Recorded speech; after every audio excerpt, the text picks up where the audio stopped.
पापा देख रही हो अपनी बच्ची की डिटाई? जिसे किसी बात का, किसी रिश्ते का लिहाज नहीं है। रिश्तों का लिहाज अगर आपने अपनी बेटी को सिखाया होता ना, तो आज इनकी वजह से हमारा घर मैदान जंग ना बना होता।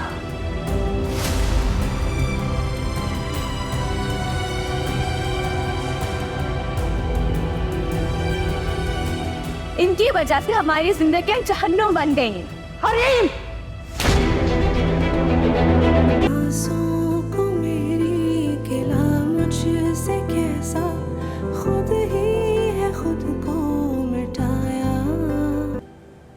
बेटा हरीम की तरफ से बहुत फिक्रमंद हूँ।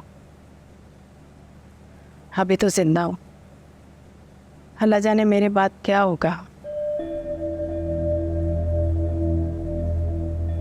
ज़ीशान के दिल में तो अभी से उसके लिए इतनी बदगुमानी पैदा हो गई है। मेरे बाद क्या करेंगे वो तो पूछेंगे भी नहीं। बस यही ख्वाहिश है कि मेरी ज़िंदगी में उसके लिए कोई अच्छा सा रिश्ता आ जाए तो जल्दी से उसकी शादी कर दूँ।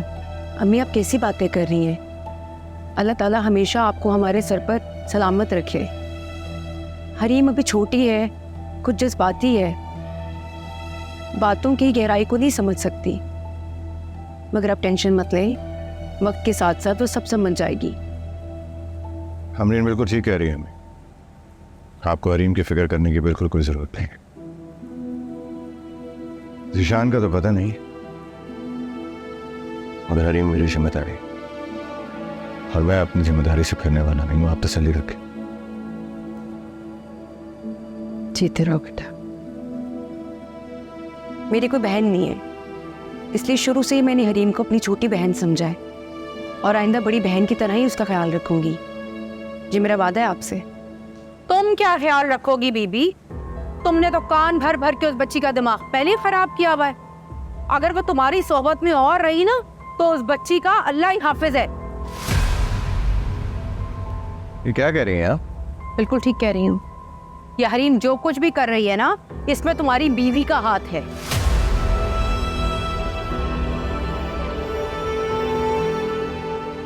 वरना हरीम तो बच्ची है, उसे क्या पता कि कब कहाँ कैसे वार करना है। देखिए, आप बड़ी हैं, इसका मतलब ये नहीं है कि आप कुछ भी कहेंगे। आपकी बेटी ने भी इस घर में बहुत कुछ किया है, लेकिन मैंने आपसे कभी इस बात की शिकायत नहीं की।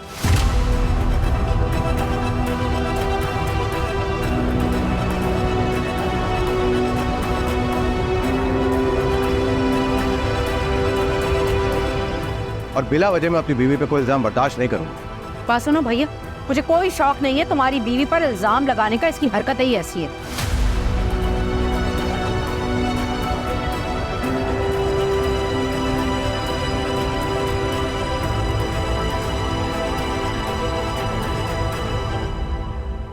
पहले इसने मेरी शाज़मा को तुम सबके सामने बुरा बना दिया और अब मेरी नाजिया का घर बर्बाद करना चाहती है। ये गलत है, झूठे इल्जाम है मुझ पर। मैंने ऐसा कुछ नहीं किया। आपने नहीं किया तो किसने किया है भाभी? इस पूरे घर में आपको मुझसे प्रॉब्लम है। आपको मेरा वजूद पसंद नहीं इस घर में। पहले आपकी बातों पे आके हरीम ने अपना इल्जाम मुझ पे लगाया कि मैंने अपनी बहन का ड्रेस चढ़ाया ताकि आप मुझे सबके सामने जलील कर सके, रुस्वा कर सके। फिर हरीम ने नाजिया को मैसेज किया। किसके कहने पे उसने मैसेज किया?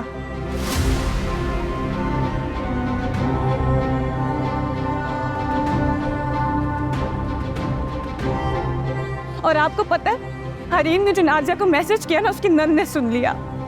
इतना हंगामा हुआ नाजिया के ससुराल में। मेरी बेचारी एक दिन की दुल्हन बहन सबको सफाइयां दे रही है वहां पे। लेकिन आप क्या समझेंगी?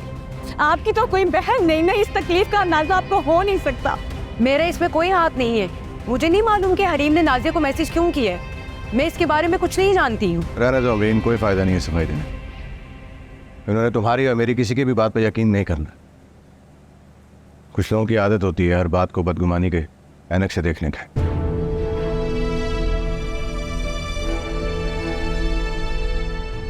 बेहतर यही होगा कि हरीम को हम यहाँ पे बुलाएं और उससे पूछें कि अगर उसने ऐसा किया है तो क्यों किया।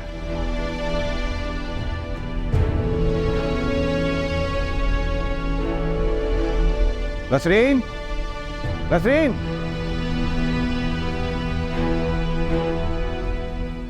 जी साहब। हरीम को बुला के लाएं प्लीज। Ji sir. तो बहन की बेटी समझकर इसकी इतनी बड़ी गलती को दरगुजर कर दिया, लेकिन मुझे क्या पता था कि इसके पीछे उसके ये अज़ाइम है।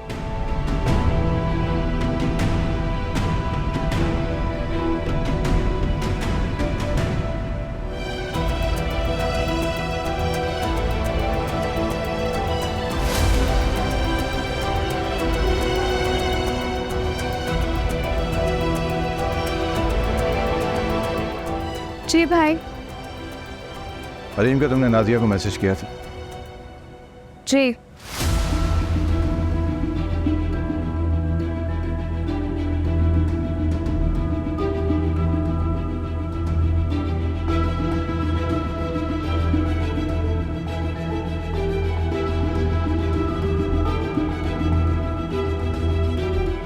मगर क्यों? तुम जानती हो तुम्हारी वजह से कितनी प्रॉब्लम फेस करनी पड़ी है हमें। और जो प्रॉब्लम मुझे फेस करनी पड़ी है इनके झूठे इल्जाम लगाने की वजह से, वो क्या किसी को मेरा ख्याल है यहाँ पे? हमारा लाखों का नुकसान हुआ, लेकिन बहन की बच्ची समझकर एक लफ्ज हमने मुंह से नहीं निकाला। आप देख रही हो अपनी बच्ची की डिटाई, इसे किसी बात का, किसी रिश्ते का लिहाज नहीं है। रिश्तों का लिहाज अगर आपने अपनी बेटी को सिखाया होता ना, तो आज इनकी वजह से हमारा घर मैदान जंग ना बना होता।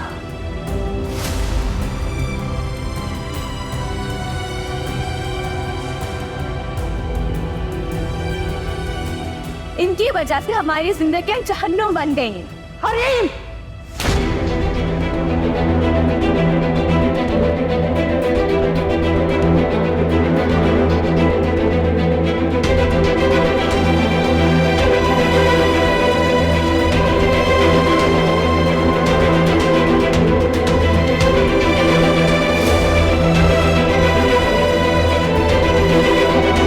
बदतमीज! बकवास बंद करो और खबरदार जब दोबारा कोई बात अपने मुंह से निकाली तो। अम्मी, ये क्या कर रही है आप? क्या ही कर रही हूँ मैं?